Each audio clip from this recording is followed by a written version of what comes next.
Hello. Yes, I hope you are enjoying the conversation. We've been talking about emotional intelligence for a couple of weeks now. In case you don't know where you are, this is Delight Channel, Development, Empowerment and Leadership Initiative. And what have we been saying about emotional intelligence? Let me do a quick recap. We have said to you that one, there are 4 building blocks for emotional intelligence. Number 1 is self-awareness. Number 2 is self-management. Number 3 is social awareness. And number 4 is relationship management. All right? Number 2 is that you are the center of this conversation.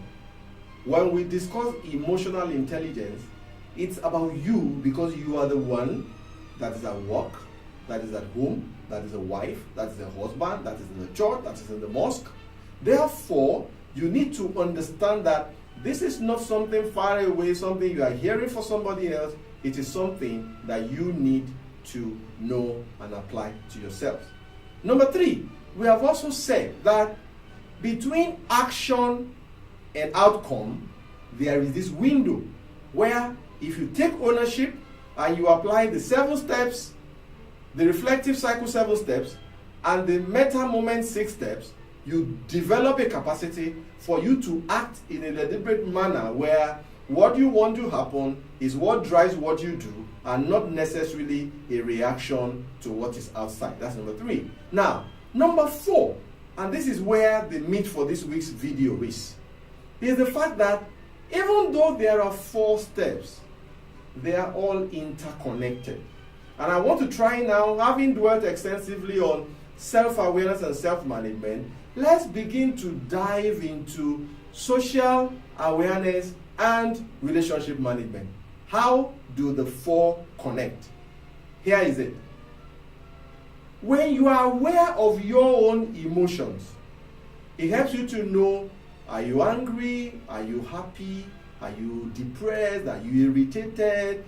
That awareness then helps you to know how to manage yourself. When you are too excited, if you are emotionally intelligent, you know that it's not the time to just be making commitment and making promises, because you may make promises that you may not be able to keep. If you are too overwhelmed with the situation, it is not the time to talk, because talking can make you say things that you should not be saying. So, self-awareness helps you to first get a grip of yourself. But you are not existing in a vacuum. You are not in space. You are in a society. You are a part of a community of people. So, as you are sensing your own emotion, you must immediately start to sense the emotion of society. If you remember, I told you that self-awareness and social awareness are together. Self-management and relationship management are together. What am I saying? Once you sense your own emotion, you need to look at the society. You need to look at the community you are in and sense the emotion. And that knowledge should then help you to manage yourself, so that in managing yourself, you are in a position to manage the relationship and the society you are dealing with. And that brings to mind a very frightening experience I had a couple of years ago. Up till today, when I think about this incident I'm about to share with you, I'm scared. In one of my journeys, career journeys, I do a lot of team building. So I took my team out for a team building somewhere in Lagos State. And at that time, I had this colleague. He's a Nigerian. He just came back from abroad. He's been out for a very long time. So he practically has lost touch with how our society runs and how things happen. So he came for the retreat. We had a beautiful session with him. It was very enjoyable, eye-opening. We had fun. And then he left. I still have some other sessions to take, so he left and he drove off. And then, moments later, now this is a reconstruction. It so happened that while he was on his way, a careless Okada man, that's a cyclist, ran into him and he knocked the cyclist down. Boom. Self-awareness. It was, okay, I just hit somebody. Now, What was the social awareness? He had none. He wasn't here. He's not lived there for a long time. Where was coming from? When such things happen, what do? You stop. You call 911. You rally around. You see how you can apply first aid and all those CPR and all those kind of intervention on the patient.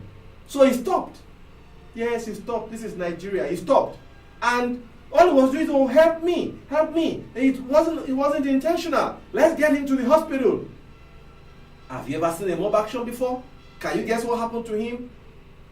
They descended on him. They left the injured guy there. It took a miracle for a policeman. In fact, I believe an angel that appeared on the scene that day, because I still wonder how a policeman would have been able to rescue him from the mob. A policeman miraculously showed up, dragged him out, took him to the station, and that was how he was spared. Why?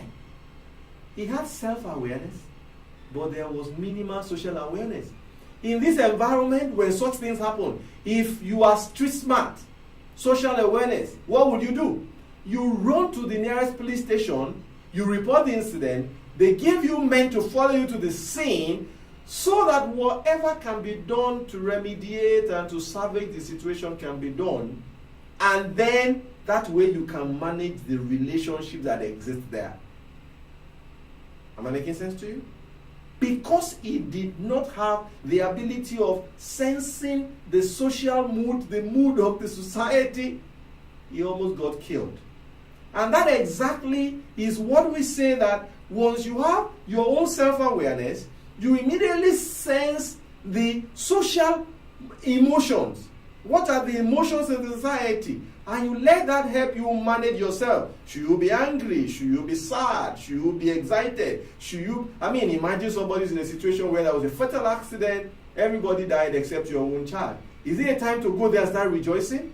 What happens to those who are dead? These are the little intricacies that self-awareness helps you to know how to deal with. And next episode, I will then be able to now take it into the workplace, because remember, our focus is on conflict management as part of the career made simple. So I hope that I've been able to properly land this for you, to let you know that when you are aware of your own emotion and you can sense the emotion of the society, you can then use those awareness to manage yourself, because in managing yourself, you have a good chance of managing the relationship that you are involved in, all with the aim of achieving the objective that you want to achieve. We are almost there. 1 or 2 more episodes, and this concept of emotional management as the principle for teaching conflict management at work will be landed. And I really thank you. There's a lot of positive vibe on this series. Feel free to share. And if you have anything to tell us, please write in, and we will be glad to read from you. Once again, T-Mac is still my name. And all I'm trying to do is what? Make a little difference. Thanks for being here this week, and make it next week. Bye.